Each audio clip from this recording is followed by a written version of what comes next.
I was only 18 years old when I got married. In my family, daughters never say no to their parents.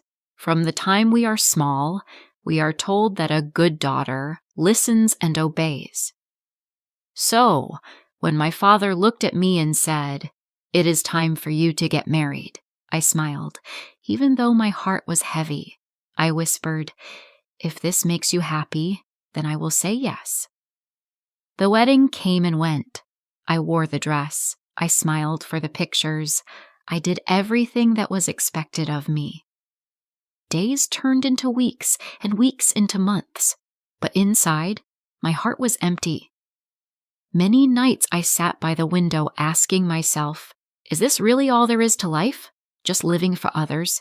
Just doing what they say? 2 years passed like this. Then one night, everything changed. My husband was driving the car. It was late, and the road was dark and quiet. I was sitting by the window, looking at the stars. Suddenly, the car shook. It turned sharply off the road. My husband had fallen asleep while driving. Before I could even scream, the car rolled down and crashed. The sound was so loud. Glass broke into pieces, metal twisted. My body was thrown forward, and pain shot through me like fire. In that moment, my husband jumped out of the car and ran to save himself. I am glad he lived, but I was left trapped inside. People from nearby came running. They pulled me out quickly, but they didn't know how badly I was hurt. While they dragged me, my back broke even more. When I opened my eyes again, I was in a hospital bed. My right arm was broken. My wrist was broken. My shoulder and collarbone were broken. My ribs were broken too, but the biggest wound was on my spine. I stayed in the hospital for 2.5 months. Those days felt endless. Nights were the hardest. The room was silent except for the ticking clock and the beeping machines. I lay awake, staring at the ceiling, asking, why me? Why am I still alive? One morning, a doctor stood near my bed. He said gently, "I heard you loved painting, but I'm sorry. You will not be able to paint again." The next day, another doctor came. His voice was firm. "Your spine is badly injured. You will not be able to walk again." I closed my eyes. My lips trembled, but I whispered, "It's all right." On the third day, the doctor came once more. His words broke me completely. "Because of your injury, you will not be able to have children." That night, I pressed my face into the pillow and cried until I could not breathe.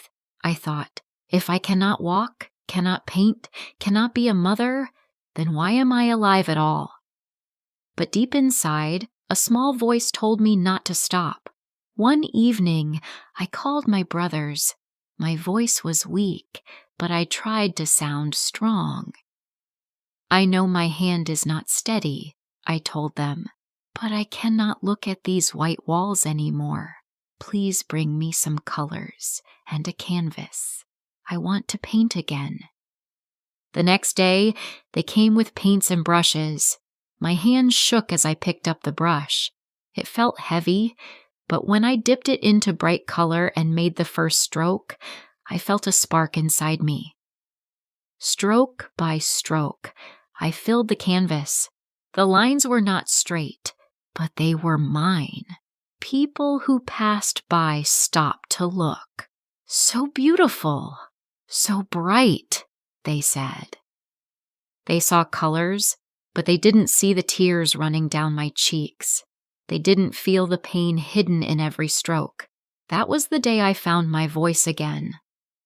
Without saying a single word, I told my story through my painting, and in that moment, I made a promise. From now on, I will live for myself, not to be perfect for others. I began to face my fears, one by one. My first fear was divorce. I worried about what people would say, but I reminded myself, fear is only in my mind. It cannot control me, so I let him go. When I later heard that he had married again, I did not cry. I held my phone, typed a message, erased it, typed again, and finally sent, "I am happy for you. I wish you the best." And I truly meant it. My second fear was that I could not become a mother. This thought hurt the most, but then I reminded myself, a child is not only born from the body, a child is born from love I decided I would adopt. I sent my name to many organizations. 2 years passed. Then one morning, the phone rang. "There is a baby boy," the voice said. "Would you like to adopt him?" My heart leapt. Tears rolled down my face. "Yes, yes! Please bring him to me." When I held him in my arms for the first time, he was just 2 days old. So tiny, so soft, smelling of milk. He opened his little eyes, and in that instant, I became a mother. Life in a wheelchair is not easy. The hardest part is not the pain in my body. The hardest part is the way people look at me. In a world that loves perfection, it hurts to feel different. But I decided I will not hide. I painted more. I modeled for clothes. I hosted TV shows. I stood on stage and spoke about women, about children, about hope. Each time I was afraid, but each time I grew stronger. Slowly, people began to see me. Not the chair, not the broken body, but me. And I learned something. When you accept yourself, the world begins to accept you too. We all make plans. We all think, this is how my life will be.